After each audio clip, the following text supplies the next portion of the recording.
different. For both of us, there's an impatience on the part of the man sometimes to reveal too much of the woman, to see too much of her. Sometimes on the behalf of the woman, an impatience to reveal too much of herself. And the way the struggle comes to guys predominantly, I think, is through pornography.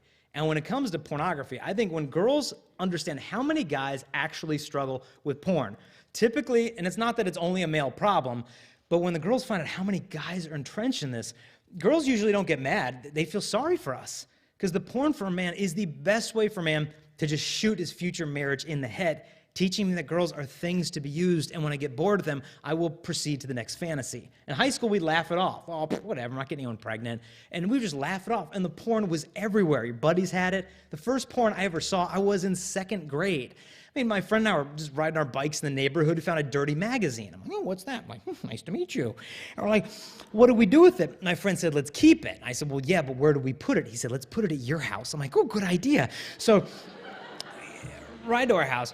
And we get there, I'm like, well, I'm not going to put it inside. I'm not getting busted. I had never seen porn, but I knew something was off. So I said, I know what to do. So we ripped out all our favorite pictures, crumpled them up with little balls, and we shoved them into bushes in front of the house so we'd come outside and look at them when we wanted. Now, the problem is my dad trimmed the hedges Saturday afternoon, found porn growing on the plants out front, so I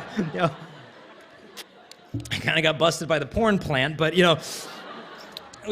we got back into it. Buddies had it. We just laughed it off. And in my high school, it was everywhere. No kidding. A boy in my high school actually passed out porn from his locker to anyone who would vote for him as senior class vice president. He was, vote for Travis, vote for Travis. I don't know where he is today. He's probably in Congress by now, but that's beside the point. But, we would just laugh it off. Oh, it's not a big deal, And I know right now, there's guys in the audience, in your mind, you're thinking, whatever, I got some stuff on the internet, it's not a problem. But what happens is when a guy gets hooked on the porn, they've found what actually happens in a man, it emasculates you. Emasculation is the crucifixion, the lover's ability to empty himself for his beloved. Porn flips it backwards. Guys learn to empty women for the sake of ourselves. We miss the whole point of why God made us men. And we didn't even know what we're looking at in the porn. I mean, when you're looking at porn, you're not looking at a naked body. You're looking at somebody's daughter who was probably sexually abused as a little girl. But we just laugh it all off and call ourselves gentlemen for enjoying it. One of the most famous porn stars was on the Howard Stern show. And he said, a lot of people who oppose porn or anti-porn, they think you guys are all sexually abused. Were you sexually abused? Great question to ask a woman in front of millions of people on the air. And she's like, oh, no, that's a myth. Yeah, but in her biography, she admits she was raped by a number of men, beaten and left for dead right before she entered the porn industry. And so when we're looking at, this is what we're looking at. And I'm not saying that every single girl, but women in the porn industry said, well over 90% of them have been victims of sexual abuse.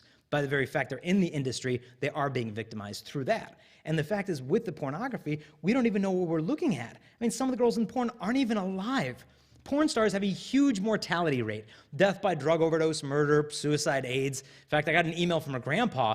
Now, his friend's granddaughter was in the porn industry, and she died of a cocaine overdose. And after the funeral, the grandpa emailed me, and he said, how sad. So many guys are still lusting after pictures of this girl on the internet without even knowing if she's dead or alive.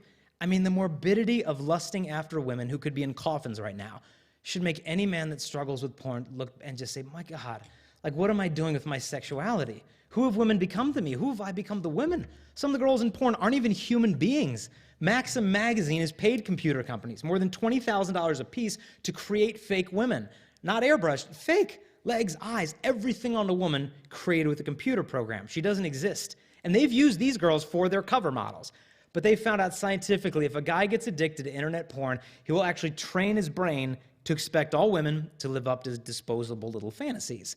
And when you get married, where does it leave a wife? Because when you look at porn, how long do you look at a picture? 1 minute, 2 minutes? She could have the most beautiful body on earth, and you are bored with her in less than a minute. And you do this for a couple years, and then you jump into marriage thinking you're going to be captivated by one of them until death do you part, and it does not happen. My buddy in college had all the porn, and he figured, look, I'll throw it away when I get married. And I went to the wedding. This was a beautiful wedding, and he was divorced in 3 months. All he did was take all the lust he had for porn, look at his bride that way, and the marriage was over as soon as it started. One high school girl said to me, she said, Jason, she said, I found out my dad looks at porn. She said, I used to look up to him. Now I can't even look at him. I thought he was a better man than that. And the solution isn't just throw away your porn and then you're a good boy. Because that's what they tell us. Well, just don't think about it. It's like, what? It's like, yeah, do you think a lot about sex? Well, Yeah, well, try not to think about it. Oh, thanks. That's real helpful. I mean, that's like me telling you, now don't think about an elephant, all right? Okay, now if you are thinking about an elephant, just don't think about it. What are you thinking about? Elephant, how's that working for you? You try this with your sexuality and you go neurotic.